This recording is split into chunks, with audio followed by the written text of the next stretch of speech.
The dinner hour had come and gone. John put down the quill and reached for the loaf of bread sitting on the table. He broke off a piece and held it in his hand. The action triggered a memory of days long past, of a meal that Jesus and the disciples shared in a home in Bethany. This little village was just 2 miles east of Jerusalem on the Jericho Road, which made it an ideal place for them to stay when they were in the area. It also didn't hurt that Bethany was the home of a woman named Martha, who was an excellent host and cook. Martha lived there with her sister Mary and her brother Lazarus.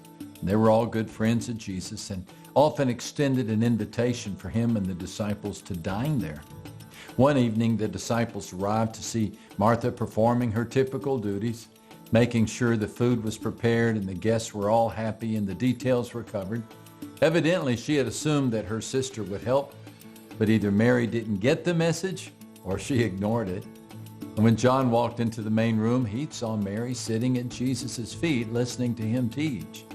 And John thought it was peculiar, but since it didn't seem to bother Jesus, it didn't bother him.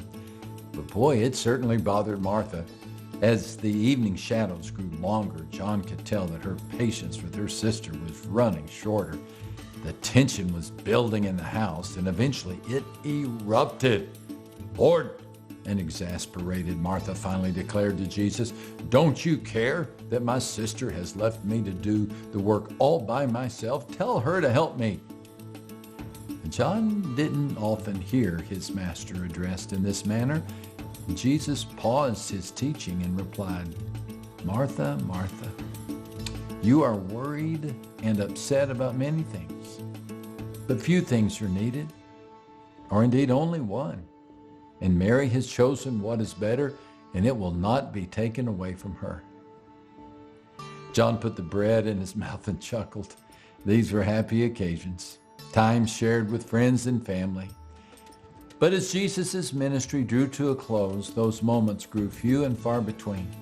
Events were moving forward that would soon lead Jesus to his death on the cross, a penalty that he would pay so we would never again have to be separated from God.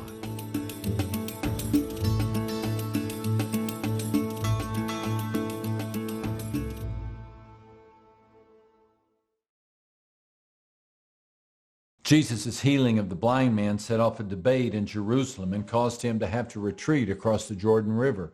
It was there he received a message from Martha and Mary that their brother had fallen ill.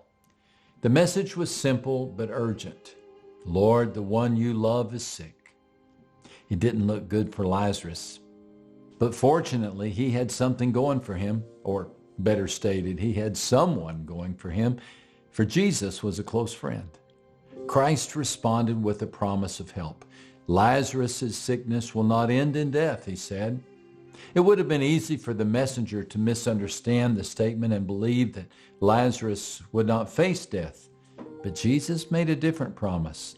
This sickness will not end in death. Lazarus would find himself in the valley of death, but he would not stay there. So the days came and went, and Lazarus began to fade. No Jesus, no help. Finally, Jesus told the disciples the time had come to return to Bethany. And John remembered the scene when they arrived. By this time, Lazarus had been in the tomb for 4 days. No help from Christ, and now no hope. Mary and Martha were disappointed and confused, and it was Martha who reached them first. "Lord," she said, "if you'd been here, my brother would not have died." Jesus' response was direct. "Your brother will rise again," he said. "Yes," Martha replied, "he will rise when everyone else rises at the last day." Jesus looked at her a moment and said, "I am the resurrection and the life. Anyone who believes in me will live even after dying. Do you believe this?" Can you feel the drama in that moment? Jesus was asking this heartbroken sister, "Do you believe?" He was asking it in the vicinity of the cemetery. He was asking it 4 days too late because Lazarus was 4 days dead and buried. Do you believe? It's the same question Jesus asks us when we find ourselves in the middle of that valley of death. when all hope seems lost and Jesus' help seems missing? But John could barely make out Martha's quiet reply. "Yes, Lord," she said. "I have always believed that you are the Messiah, the Son of God, the one who has come into the world from God." She mustered a mustard seed confession, but it was enough for Jesus. Soon he was at the stone in front of Lazarus' tomb, commanding it to be rolled away. Martha hesitated. Who wouldn't? "But Lord," she said, "by this time there is a bad odor, for he's been there 4 days." And Jesus insisted. Martha complied. He then issued another command. "Lazarus, come out." All was silent for a moment, and then the dead man came out, his hands, feet, and head still wrapped in cloth. Jesus issued a third command. "Unwrap him and let him go." The resurrection and the life had shouted an order into the very cavern of death, and death had obeyed. Don't miss the message. Jesus meets you at your lowest moments, but he also meets you in the valley of the shadow of death. Yes, you need help to make it through life. You need help to navigate both the deepest valleys and the highest peaks, but more important, you need help at the end of this life. Forgive the unsolicited reminder, but just as Lazarus eventually died a more permanent death, your finish line is drawing near. Every stride and step brings you closer to your final one. Each beat of the heart is the click of a countdown clock. Your days are measured. And no matter how well you run this race, you will not run it forever. And when that time comes, you will need Jesus' help to enter your eternal home. Thankfully, that help has already been given. The invitation has been made. The price has been paid. For the raising of Lazarus from the dead was only a small hint of the greater resurrection to come. The religious leaders had been angry at the miracle of the healing of the blind man, but this miracle caused them to fear. If we let him go on like this, they said, everyone will believe in him, and then the Romans will come and take away our temple and our nation. Soon plans were in motion to forever end the threat that Jesus represented. For John, time passed like a blur, a Passover meal, a foot-washing ceremony, a sleepy journey to a garden at night, a betrayal followed by Roman torches and Roman swords, a mock trial and a sentence of death. All of the disciples fled the scene.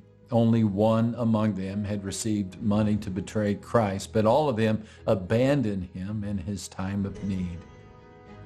John alone returned to the outskirts of the city to stand with Jesus' mother at the foot of the cross. And the hours passed. At noontime, a darkness descended upon the land, and at 3 o'clock, Jesus cried out, my God, why have you forsaken me?" And for the first time, Jesus had been cut off from the fellowship with the Father. God had put the sins of humanity on him and the judgment for those sins. A holy God could not look at the unholiness of sin.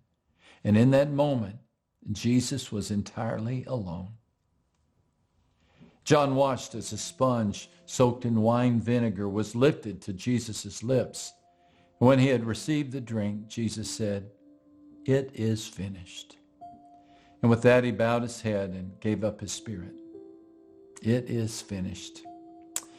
In the Greek language, the phrase is the single word tetelestai. It's a holy word, a sacred point in time. The moment the artist steps back from the canvas and lowers his brush, it is finished.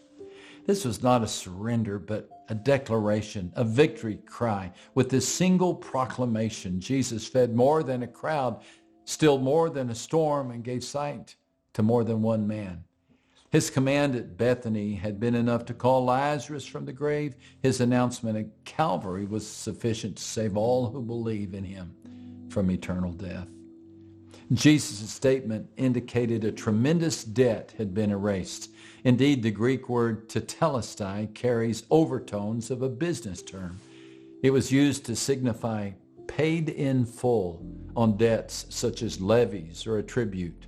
that a transaction had been finalized, as the author of Hebrews would later state. For by one sacrifice, Christ has perfected forever those who are being sanctified. No further offering is needed. Heaven awaits no additional sacrifice. The work of Christ on the cross satisfied the demands of the eternal tribunal.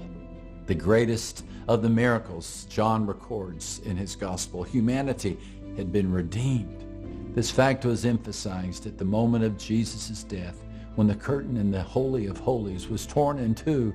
This veil in the temple had served to separate sinful humans from a holy God, but that separation would be no more.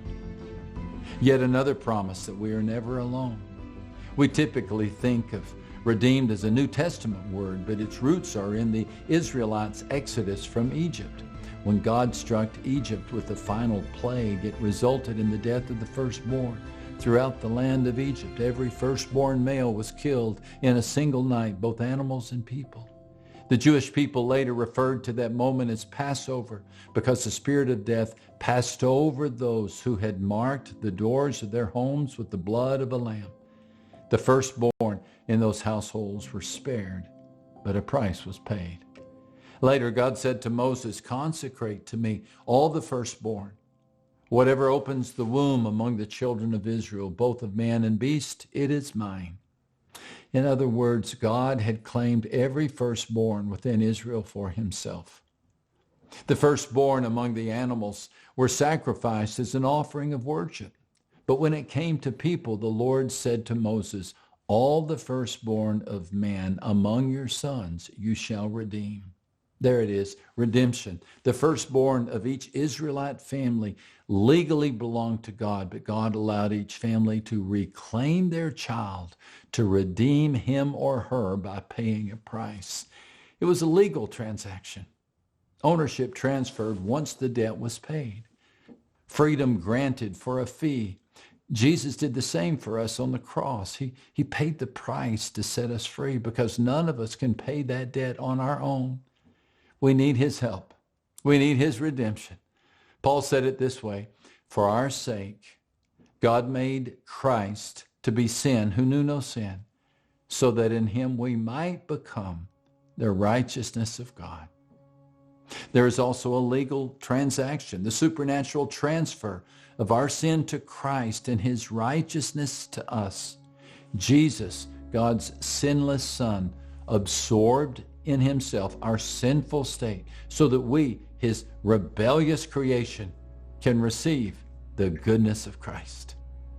Our part is to simply receive this great miracle of mercy, to let God's grace flow over us like a cleansing cascade, flushing out all dregs of guilt and shame.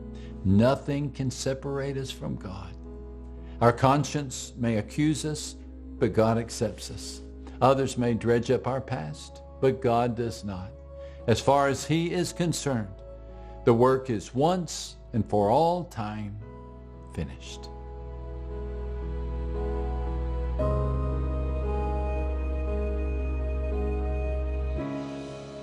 John lifted up another piece of bread and recalled the Passover meal that he had shared with Jesus on the night of his arrest. His Lord had picked up the bread as was customary at this point, given thanks for it, broken it, and then said, "This is my body, given for you. Do this in remembrance of me." Neither he nor the other disciples fully understood the meaning of his words. They didn't comprehend that Jesus, the one who had declared to be the bread of life, was announcing his intent to give up his life so others might live. He was about to show the greatest act of love the world had ever known, to die for his friends. As the sunlight streamed into the room, John knew that because of Jesus' sacrifice on the cross, he would never have to face the valley of the shadow of death alone. Jesus had gone before him and had conquered the grave. In the meantime, he would keep running the race, confident in the knowledge that his friend was waiting for him at the finish line.